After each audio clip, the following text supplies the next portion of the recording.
Bunda, balik lagi ya tentunya di Persembahan untuk Bunda, Bunda Cerdas, Keluarga Bahagia. Bersama saya Putri Andrana dan masih bersama narasumber saya hari ini ya, Ibu Dini Prihatini. Tadi kurang lebih di segmen-segmen sebelumnya kita udah bahas soal apa sih mengenai POTATS ya, itu Yayasan Nirlaba untuk orang tua anak dengan Down Syndrome. Terus kita juga udah kurang lebih bahas dari segi medisnya sedikit ya, tentang apa saja sih penyebab Down Syndrome, kemudian tanda-tandanya, terus juga udah apa aja yang bisa dilakukan orang tua sebagai tindakan preventif. Nah, sekarang aku mau nanya soal tumbuh kembang anak Down Syndrome, karena memang mungkin Bu Dini ini kan juga sebagai salah satu orang tua dengan anak Down Syndrome dan juga punya pengalaman ya mungkin dari teman-teman dari POTATS nih tentang apa aja. Nah, sebenarnya kelainan kromosom ini bagaimana sih Bu mempengaruhi tumbuh kembang anak itu dari segi apanya gitu loh Bu? Iya, tentunya ya tadi di awal kita sudah bahas bahwa anak Down Syndrome adalah anak yang kelebihan kromosom di nomor 21.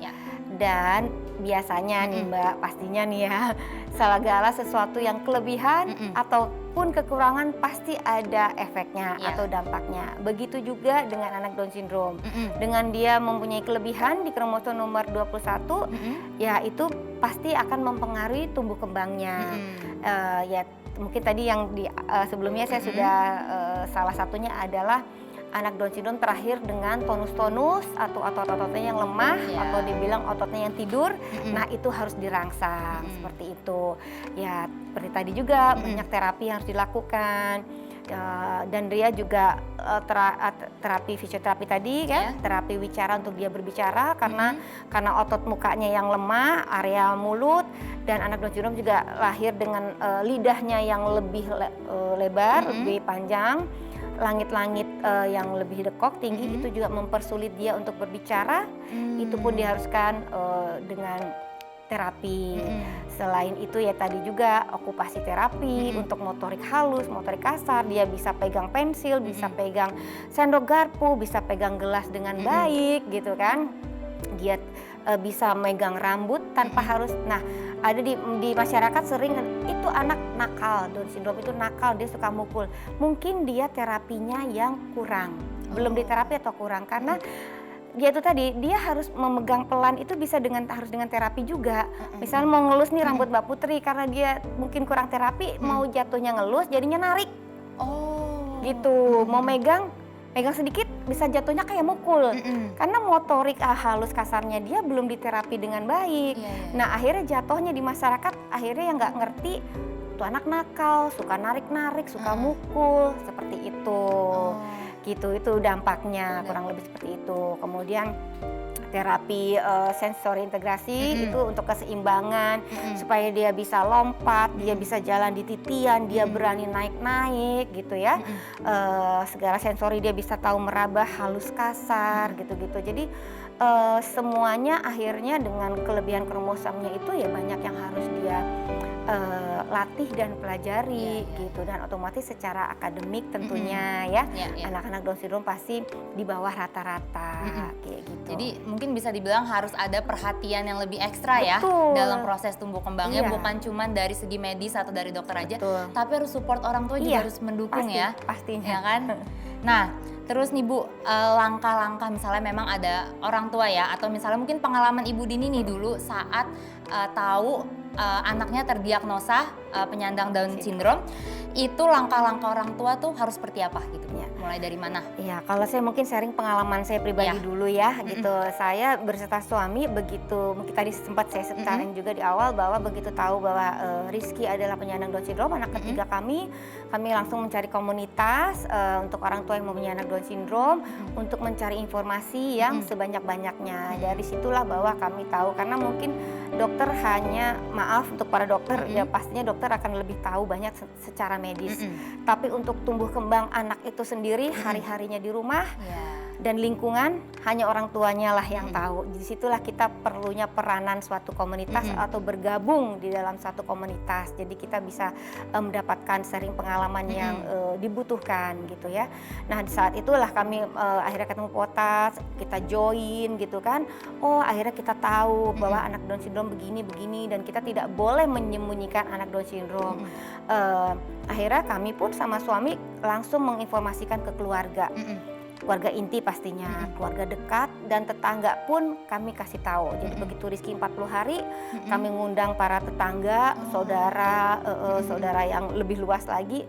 Suami kasih tahu bahwa anak kami Rizky yang ketiga ini adalah penyandang Down syndrome. Ya jelaskan sedikit aja, nggak perlu panjang lebar karena mungkin mereka juga nggak perlu tahu. Mungkin mereka malah bingung ya apa. Akhirnya tahu aja sedikit. Akhirnya dari situ mereka dan kita minta tolong bisa Rizky diterima. Dengan baik, dengan kelebihan dan kekurangnya. Dari situlah akhirnya karena kita yang terbuka, otomatis lingkungan pun mencoba menerima. Iya, jadi untuk para orang tua ya yang mungkin sama seperti saya menerima Down syndrome yang masih mungkin menutup, jangan ditutupi. Ceritakanlah ke keluarga, ceritakanlah ke kerabat, ceritakanlah ke lingkungan gitu, dan galilah informasi sebanyak-banyaknya untuk tumbuh kembang anak Down syndrome kita. Nah itu jadi aku jadi dapet titik terang atau poinnya nih betapa pentingnya komunitas untuk orang-orang orang tua ya. Jadi bisa sharing, apalagi mungkin yang orang tua tuh lingkungannya belum pernah ada nih sama sekali yang punya anak penyandang Down syndrome dan bingung harus ngapain. Akhirnya malah menunjukkan stigma-stigma negatif gitu kepada anak-anak Down syndrome ya. Nah, kalau misalnya pengalaman Ibu Dini sendiri nih, itu membutuhkan waktu berapa lama untuk penanganan anak Down syndrome? Maksudnya mungkin dari awal menerima sampai akhirnya terbiasa gitu, Bu? Alhamdulillah kalau buat saya sendiri, sebenarnya suami memang lebih cepat ya. Prosesnya suami lebih cepat. Kalau saya yang masih ada galau-galaunya gitu. Tapi alhamdulillah nggak lama karena pada waktu usia 3 bulan itu, pada waktu usia sebelum 3 bulan ya saya ketemu Potats dan saya telepon Bu Noni Fadilah sebagai ketua umumnya pada saat itu. Saya telepon itu alhamdulillah itu sekitar sebulanan kurang lebih atau 2 bulan ya, nggak nyampe kayaknya. Itu saya udah yang bisa ketawa sampai Bu Noninya bilang, wah lu udah ketawa Din, alhamdulillah. Biasa nelfon gue pada masih nangis-nangis bombay gitu ya. Tapi kadang-kadang pas ngelihat bayi kita lagi, baby kita nih, aduh nih anak ntar jadi apa ya, ada yang mau, bukan kita nggak mau nerima, tapi lebih ke ntar dia jadi apa ya, banyak mau yang nemenin nggak ya gitu-gitu. Tapi alhamdulillah saya disupport dengan suami gitu ya, suami pasti mengingatkan, jangan, dan ini juga yang saya sampaikan ke ibu-ibu muda sekarang yang baru mempunyai anak Down syndrome, jangan melihat terlalu ke depan, lihat yang ada di depan mata aja, apa yang harus dilakukan. Jadi suami saya begitu, udah nggak usah terlalu jauh ke depan, ini anak butuh apa dulu, butuh terapi, ayo cari tempat terapi, butuh cek kesehatan, ayo ke dokter. Jadi fokus ke itu dulu. Nanti kalau udah ada waktunya, semua pasti akan ada jalannya. Dan itu kami lakukan, saya lakukan, dan alhamdulillah emang benar.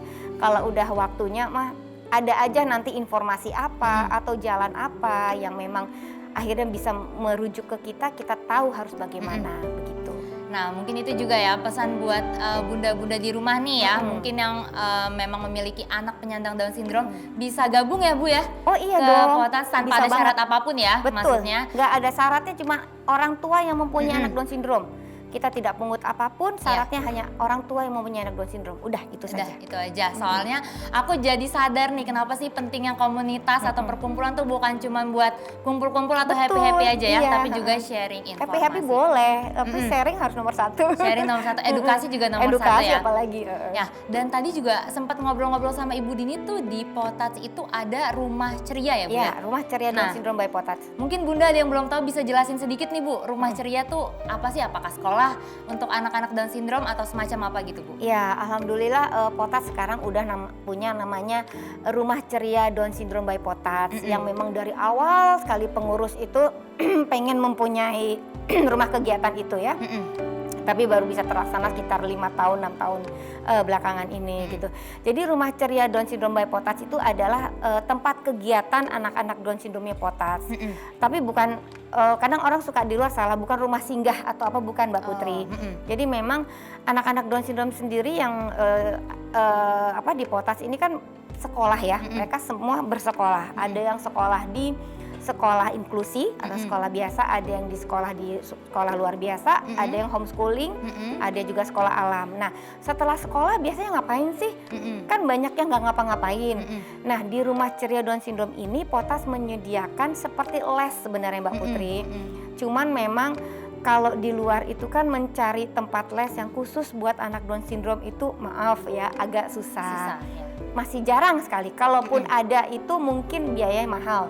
Nah di Potas lah kami menyediakan tempat-tempat les atau kegiatan itu seperti les musik, art and craft, kemudian ada olahraga, ada barista, menari, menyanyi gitu. Di situlah kami sediakan dengan bayaran yang terjangkau karena memang kita harus bayar guru, tapi kan guru juga sosial, jadi tidak mahal.